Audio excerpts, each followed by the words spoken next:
convierte de alguna manera, que es un poco un reflejo de mí mismo, ¿no? Pero eso no lo consigues como si estuvieses haciendo una biblioteca, es decir, que aquí estás condicionado por las entradas de libros, lo que te puedan ofrecer. Pero de todas maneras sí que tenía una idea o sea, un proyecto, una idea, ¿no? De cómo quería ser la librería cuando la abrí. Otra cosa es que yo sea un librero de vocación, que no lo soy. Soy un librero circunstancial. Sí, sí, yo, curiosamente, de niño empecé a meterme en librerías de viejo y la cosa acabó como, aparte de como un vicio, eh, un poquitín como, explicarte, eh, me imposibilitó para visitar librerías de primera mano, de libros de primera mano, o sea, una cosa curiosísima, me obcequé con los libros viejos y antiguos, ¿no? Pero eso es por cuestión de, eso se debe a mi cultura, ¿no? A mis gustos, podría definirse como retro, ¿no? A mí me gusta meditar siempre, es una cosa curiosa sobre el pasado, quizás, y no debo ser el único, probablemente haya mucha gente que se apoye en un pasado feliz para poder sobrevivir en tiempos duros, ¿no? Como soy, pertenezco a la cultura mod, pues yo creo que eso me hizo que desde Guaje fuese consumidor de libros de segunda mano, desde niño. Descubrí una librería aquí de viejo, la librería anticuaria en Oviedo, de Valdés, que es el librero veterano de Asturias, en cuanto a libros de viejo. Y, oye, eso me ayudó muchísimo para investigar en una época que a mí me tiene condicionado, que son pues, los años 50, 60, ¿no? Era mucho más interesante para mí jugar en librerías de viejo que en primera mano, porque aquí en España no era fácil localizar libros, no hay una edición ágil, ¿no? En cuanto a cierto tipo de culturas o fenómenos que están en un principio tienen su origen fuera de las fronteras, ¿no? Entonces, desde crío, siempre me gustó buscar en el pasado, y la mejor manera es con libros, ¿no? Antiguos y tal, ¿no? Y eso me condicionó muchísimo. Yo probablemente a lo largo de mi vida, hablando así en clave de porcentaje o así, ¿no? Para hacernos una idea, creo que de mi biblioteca el 80% de lo que tengo son libros comprados en librerías de segunda mano, de viejo. Bueno, es un tema, claro, es que el ser mod te condiciona toda la vida, ¿no? Te condiciona el vestir, el pensamiento, las amistades, todo, ¿no? Es una cuestión que no buscas, simplemente eres así y tal, ¿no? Pero es una subcultura dentro de, en fin, del mundo occidental del siglo XX, ¿no? Que llegas a ella y pero sí que te condiciona, porque claro, yo soy un tipo al que me trae muchísimo, por ejemplo, los condicionantes sociales de la segunda mitad del siglo XX, incluso de la primera, para mí es fascinante el siglo XX. La política de los años 60, el desarrollo, en fin, las ideologías que confluyeron allí, ¿no? Que, no quiero decir con esto que los años 60 ya han sido el paradigma de todo, no sé qué, no, hubo muchos errores y tal, pero es que a mí, o sea, yo tengo una ideología, creo que a cuenta de lo que a mí en casa, tendiendo hacia las izquierdas, pero creo que estoy marcado por la sociedad de consumo, ¿no? Yo soy consciente de ello. La gente nace y crece y no se da cuenta de que antes de la Segunda Guerra Mundial, por ejemplo, no existía la clase media, no existía la sociedad de consumo, ¿no? La gente piensa que esto existió siempre, no. Claro, yo soy muy consciente de que con la posguerra de la Segunda Guerra Mundial aquí en España, tras la Guerra Civil Española, pues se creó esto que estamos viviendo ahora, ¿no? Que ahora está sufriendo una crisis, pero que nosotros nos queremos agarrar a ello porque, en fin, porque creemos que tenemos este derecho, que esto que existe. No, esto no existió siempre, ¿verdad? Esto ya sabes cómo se mueve, ¿no? Y es imprevisible el futuro. Entonces, a mí me gusta mucho meditar sobre todo, ¿no? Y soy un teórico incluso sobre mí mismo y mis gustos, y soy un teórico sobre el tiempo que me tocó vivir. Pero también cabe un poco arqueológico, ¿no? Porque yo, los años 60, no los viví, quiero decirte, yo lo mamé todo a base de hurgar en los libros, ¿no? Y bueno, yo tengo una biblioteca con muchísimos departamentos. Creo que es muy rica, ¿no? Pero está condicionado, por eso ya te digo, por una mentalidad que yo creo que podría definir de moderna, pero de moderna de hace 40 años, ¿no? Por ejemplo, tengo en la sección de literatura francesa, pues lo clásico, el existencialismo, el simbolismo, ¿no? el malditismo. En cambio, soy muy poco proclive a comprar libros de literatura francesa contemporánea, ¿no? Porque es que no me defino mucho con la actualidad, ¿sabes? Ni a nivel político ni cultural. Entonces, mis gustos son, a ver cómo decirte, mis gustos serían el gusto ideal de una persona que estuviese al día absolutamente, sí, en España y aquí en Oviedo, en el año 65. Entonces, Sí. ¿qué significa eso? Pues que yo soy un fanático de la Beat Generation, por ejemplo. ¿Sabes? Tengo probablemente la mejor bibliografía sobre la Beat Generation que pueda haber en España. Tengo comprado, hasta tengo ediciones, primeras ediciones de la Beat Generation en inglés, ¿no? Primeras ediciones americanas, primeras ediciones inglesas. Tengo publicaciones, revistas sobre la Beat Generation, editadas por supuesto en América. Soy un fanático de la Beat Generation, por eso de la individualidad, de la independencia, del no conformismo, ¿no? De la crítica, ¿no? Ante todo lo que ves en tu entorno. Yo soy un gran seguidor de la música, ¿no? De la música pop, ¿no? Pero no solamente de la música pop, soy un gran aficionado a la música popular del siglo XX. No solamente la música popular, también me gusta la música clásica, ¿no? O la música contemporánea de vanguardia y tal. Y eso me lleva a ser también, a tener también una sección en mi biblioteca de bibliografía sobre música pop. Sí. Bueno, eso a mí me influye muchísimo porque la música para mí es como, no es como decirte, es una cuestión espiritual, ¿no? ¿Sabes lo que te digo, no? Y es pues un apoyo brutal en mi vida, ¿no? Más que un bastón es yo mismo, es alucinante, ¿no? Porque significa muchas cosas en caso de que seas receptivo a ella, ¿no? ¿Sabes? Y a mí me condiciona muchísimo también en mis lecturas. Yo soy un gran lector de biografías musicales, ¿no? En clave pop sobre todo, ¿no? Quiero decirte, acabo de leer la autobiografía de Robbie Robinson, el líder de The Band. Ahora estoy con una biografía, no sé si la tengo por aquí, sobre Thelonious Monk.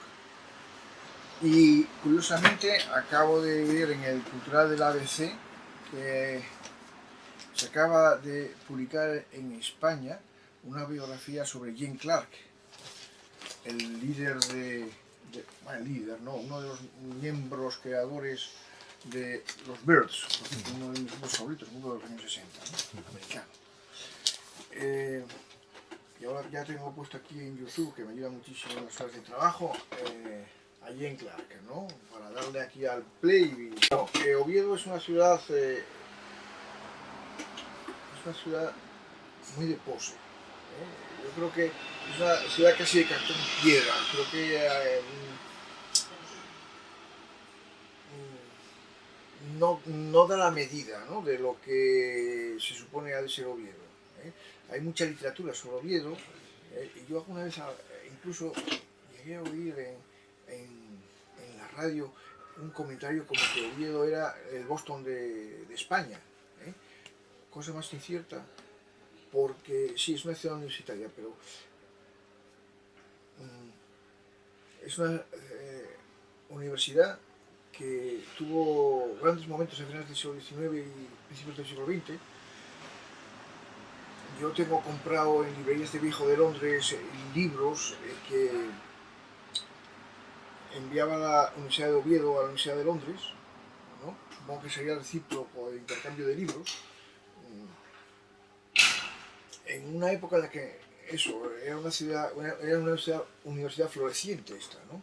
Hoy día no te puedo decir lo que ha de representar en España, poca cosa, ¿no? La vida literaria está un poco condicionada por la universidad. Hay profesores universitarios que tienen tertulias. Probablemente hay muchas tertulias literarias en Oviedo, ¿no? Probablemente la más conocida sea la de José Luis García Martín, crítico literario y poeta, ¿no? Pero a la vez hay muchísimos, ¿cómo te digo?, muchas luchas intestinas entre las gentes, ¿no? Entonces no hay aquí ninguna, claro, lógicamente cada uno tiene sus ideas y cada uno se reúne, ¿sabes?, en sus ámbitos y tal, ¿no? Pero la gente está dividida, no se relaciona, no es sociable. Y Oviedo, que sí, que es una ciudad que vive de la leyenda, del mito de la regenta, por ejemplo, pues vive horas muy bajas a nivel literario, la verdad, a nivel de creación. Y el problema que tenemos en Asturias en general es que la gente joven, la gente preparada se va. Hay escritores asturianos pues viviendo en Madrid, viviendo en Estados Unidos, viviendo en muchos otros países y sitios de España. Entonces eso es un hándicap muy importante. La gente joven no lee. Yo en 15 años, por ejemplo, me di cuenta de que hay una generación que perdí a nivel de clientes, los mayores. Hay una generación de antiguos clientes que falleció, los más mayores. Pero esa generación que murió no se renovó en el lado de los jóvenes, porque es alucinante, los universitarios no consumen literatura, no compran libros. Es alucinante, no hay adolescentes comprando libros aquí. Y jóvenes avanzados ya en edad. O sea, qué sé yo, aquí empieza a haber, empiezan a aparecer por aquí gente pues en la mitad de la veintena, ¿no?, a consumir libros. O sea, aquí se cerraron muchas librerías en estos 2 últimos años en Oviedo. Sí, pero hablé una y hicieron 3. Yo estoy convencido, o a mí me da la impresión de que el papel se muere. Es una cosa curiosa. Estamos en un momento desconcertante, pero cuesta abajo. Yo hablo en cuanto al consumo de libros, o sea, en mi caso es tremendo, porque yo tengo los precios mucho más bajos que hace pues esos 15 años, ¿no? El consumo bajó muchísimo. Yo, si quito todos los prejuicios o me dejo ilusionar por falsas esperanzas, la impresión fría es la de que se muere la lectura en papel. Yo estaba trabajando antes, ya unos años antes de abrir la librería, en esto de compraventa de libros, pero la abrí así en el 2004. Me preguntaste antes que cuál fue la idea al abrir esta librería, ¿no? De cómo ideé este proyecto, en fin, yo, a mí me llevó el destino a abrir la librería. Yo no soy librero de vocación, ya te lo dije antes, pero una vez que tomé la decisión, por necesidad, porque bueno, estaba sin trabajo, vine del extranjero, no tenía posibilidades aquí de desarrollar otro tipo de actividad, y cuando abrí la librería la abrí intentando introducir en Oviedo la idea de mis librerías favoritas que conocí en mis viajes. Yo, cada vez que voy a una ciudad, entre otras muchas cosas, para mí es obligatorio visitar las librerías de viejo, no las de primera mano, las de viejo. Para mí son como el alma escondida de las ciudades y, ¿sabes? Y de los pueblos, ¿no? Y entonces yo soy un fanático de las librerías de viejo y siempre busco el lado cool, ¿no? ¿Sabes? Las librerías inteligentes, porque puedes abrir una librería de viejo sin, en fin, no sé a qué nivel o con qué idea y tal. Yo por ejemplo, quise hacer un compendio de, parece diciendo lo que muy tal no sé qué, pero joder, yo soy un gran admirador de Ferlinghetti, el librero beatnik de San Francisco, librería que visité en la década de los 80, nada más cumplir 18 años me fui a Estados Unidos y inicié una ruta de costa a costa. Lo primero que hice al llegar a San Francisco fue visitar la City Lights. Luego, también en aquella época, en cuanto tuve oportunidad de ir a París, también lo primero que hice fue visitar la Shakespeare & Company, donde me compré un libro que yo ya tenía en la edición española, un libro muy poco ilustrado en cuanto a la edición española, era la historia del blues de Paul Oliver, pero me encontré una edición en inglés alucinantemente bella y con unas ilustraciones preciosas. Un libro que curiosamente hoy estoy hurgando en internet y buscando una copia por curiosidad simplemente, y no lo localizo, un ejemplar de esa edición del libro este. Era una librería que entonces no estaba de moda, muy oscura, ¿no? Llevada por un viejo, siniestra, en fin. Yo acababa de leer Satori en París de Jack Kerouac, entonces lo que quería era, o sea, yo lo veía con otros ojos, mis ojos, ¿no? O por ejemplo, también estuve encantado en visitar librerías en el Greenwich de Nueva York, o una librería en Brighton que se llamaba Don Quijote. Todas ellas me hicieron, y muchas más, pues hacer una idea de lo que yo quería aquí, ¿no? Abrir una librería con una estética que fuese un resumen de todas ellas y con una temática moderna para entonces, diríamos, ¿no? Pero bueno, yo hace 15 años quise abrir una librería que tuviese una presencia cosmopolita, nada local ni tal, ¿no? Entonces yo abrí secciones que pudieran ser inéditas aquí en España y tal, pero claro, yo venía de otro mundo, ¿no? De afuera, ¿no? España es un país muy cerrado en sí mismo, ¿no? Y yo viví en Inglaterra, que es un país súper abierto, ¿no? O sea, es un puro cosmopolitismo, ¿no? La máxima en ese sentido. Y claro, yo quería que la librería yo quería reflejar ese mundo aquí, en Oviedo además, sabiendo a lo que me iba a enfrentar, una ciudad pequeña, provinciana, con prejuicios, ¿no? Aunque presuntuosa. Y abrí secciones curiosas que podían ser inimaginables aquí, ¿no? Como por ejemplo una que titulé Mujeres, ¿no? Sobre el feminismo y la mujer y tal, ¿no? Abrí una sección sobre la Beat Generation,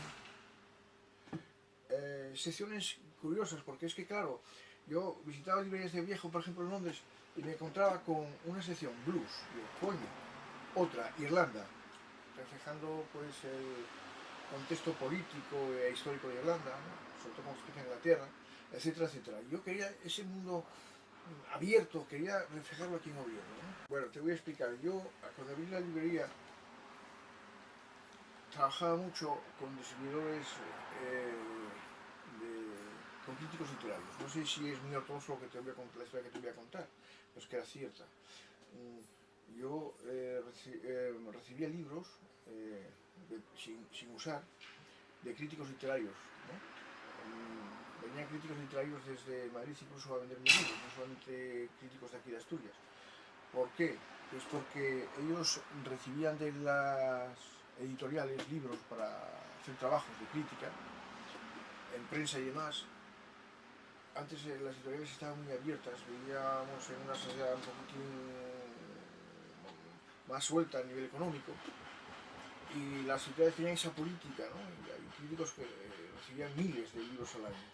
Ellos se quedaban con los que querían, hacían críticas de, en fin, no sé en qué porcentaje, pero la mayor parte de ellos las vendían. ¿Eh? La dinámica de los críticos literarios aquí en España hace 15 años, incluso hace 10. Entonces aquí yo tenía muchísimo libro de novela. Me venían libros del País Vasco, de Barcelona, de Madrid. Ahora, todo eso cambió. Con la crisis económica cambió la política de las editoriales. Dejaron de enviar libros, ¿sabes?, a críticos a niveles de entonces. Entonces aquí yo tenía una cantidad de novedades tremenda. Era una Biblia de segunda mano, pero chocante, ¿no? Y tenía mucha más clientela, porque claro, la gente está por la novedad. El libro viejo cuesta más venderlo. Y los libros nuevos ocupaban la mitad de los estantes. Hoy día, ese tipo de libros que recibo de críticos literarios, pues se redujeron a ocupar un 10% de los estantes. Como puedes ver ahí en ese lado. Hasta hace 10 años estaba olvidado. Al principio pasaba desapercibido. Pero amigo, en estos 10 últimos años el autor con diferencia que más vendía en la librería y el que más me pide. Es una cosa asombrosa. También sabes que en estos 10 últimos años se intentó aquí en España recuperar a mucho clásico centroeuropeo inédito en este país. Librerías que hicieron verdaderos ejercicios, ¿no? Como por ejemplo Acantilado, ¿no? Hay editoriales que se preocuparon por dar a conocer aquí a escritores desconocidos, pero que en sus países son clásicos. Pero el caso de este individuo es excepcional, porque estaba muy editado en España y de atrás. Pero yo creo que las últimas generaciones lo habían olvidado, o no sé, sabes lo que te digo, ¿no? Sí. Es curioso. Y luego también es curioso el abandono de ciertos autores que marcan las modas. Por ejemplo, hay autores españoles como Cela, que la gente no los toca. Otros clásicos pueden caer a cuentagotas, pueden ir leyéndose con cierta lentitud, etcétera, ¿no? Fíjate, no leí nada de Cela, desconozco al escritor. En principio, yo creo que descubrí la literatura española en el extranjero, por nostalgia, porque a mí siempre me atrajo la cultura anglosajona, ¿no? Y tuve que redescubrir a España viviendo fuera, por una cuestión eso de... Allí me di cuenta de que sí, de que yo, aparte de que me trajese allende las fronteras, que era español y estaba marcado. Pero es una asignatura pendiente, la literatura española para mí. Tipo de lector con una edad entre la juventud y la madurez que están muy al día de los nuevos autores y de la literatura española del momento. Son gente que consumen con, yo creo, mucha intensidad, o sea, que leen con mucha intensidad y en clave de estrés incluso, todo lo que sale nuevo español, que entienden que tenga una carga de calidad importante.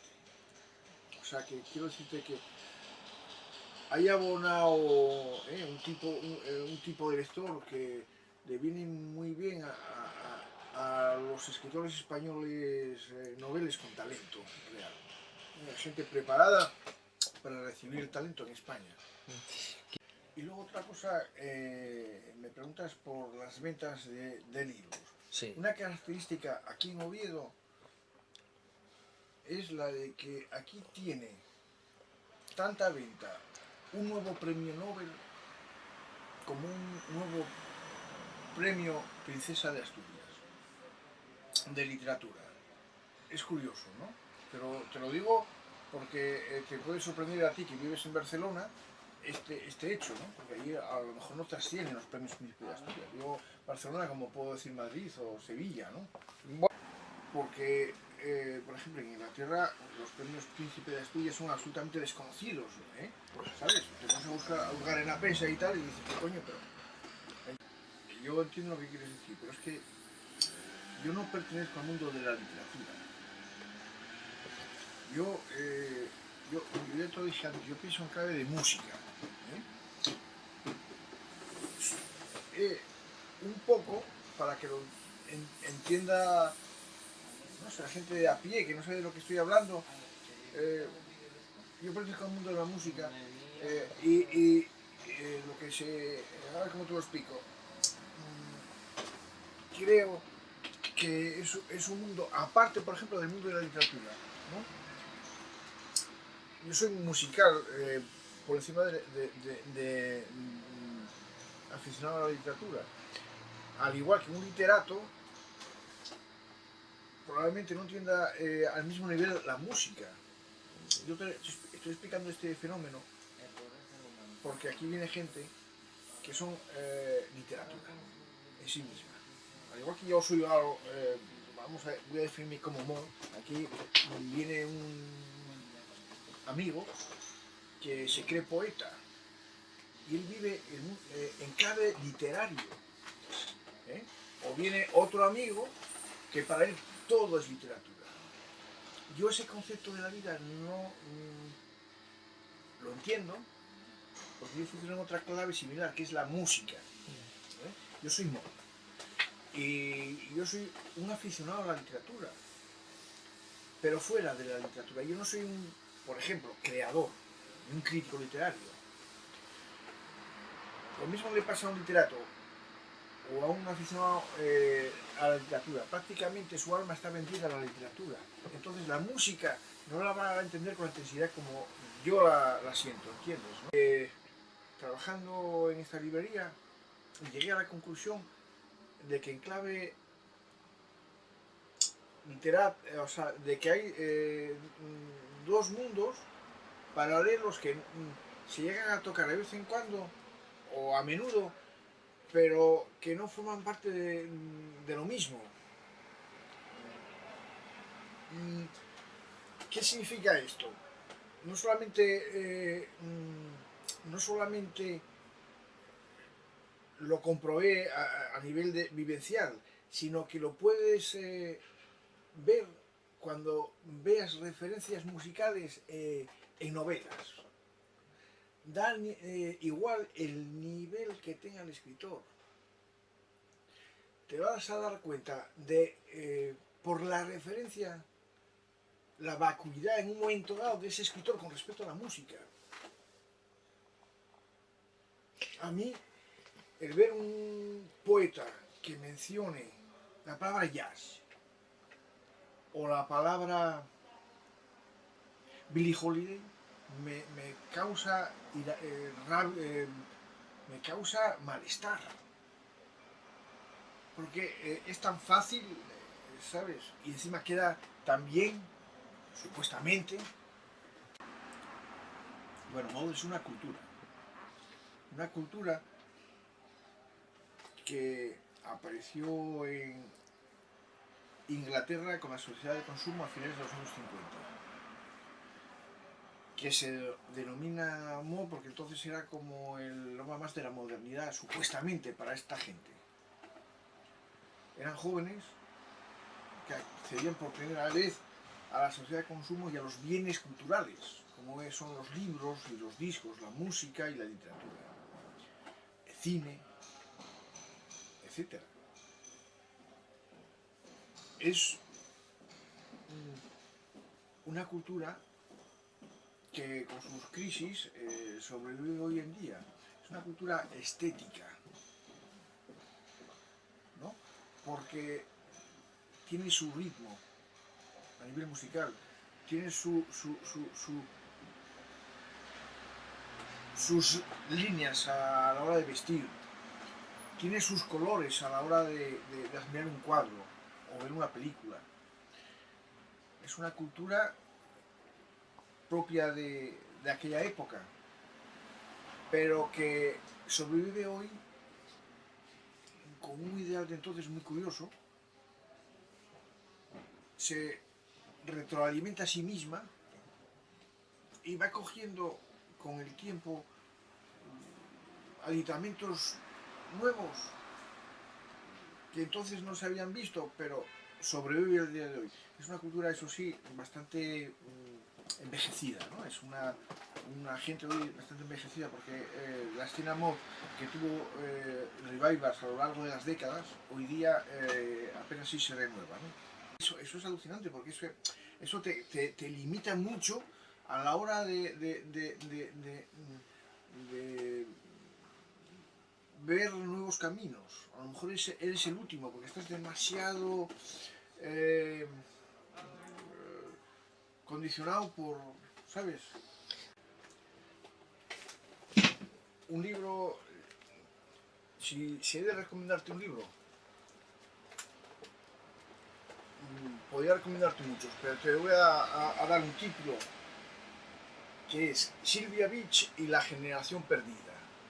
Es de una autora de nombre Noel Riley Fitch y se editó en Lumen hace ya unas cuantas décadas. Está sin reeditar en España y se puede localizar en librerías de segunda mano a unos 45 euros hoy día, ¿no? Y trata sobre la librería Shakespeare and Company de París, sobre su primera época, desde su apertura hasta su cierre con la ocupación de los alemanes de París en la Segunda Guerra Mundial. Y es un relato fascinante sobre el mundo de las librerías, los escritores de la época y la edición. Y sobre todo, o sea, es un libro de aventuras, pero es de esos libros que te atrapan, que te los vas a llevar toda tu vida contigo dentro y que cuando lo acabes te vas a pasar mucho tiempo huérfano de otra lectura que te satisfaga tanto. Es alucinante. Y dentro de ese mundo de las librerías y de los escritores que las visitan, hay otro capítulo dentro que es el mundo de la edición, y sobre todo el mundo de la edición del Ulises de James Joyce, con todos sus avatares. Es un libro fascinante. Un 10.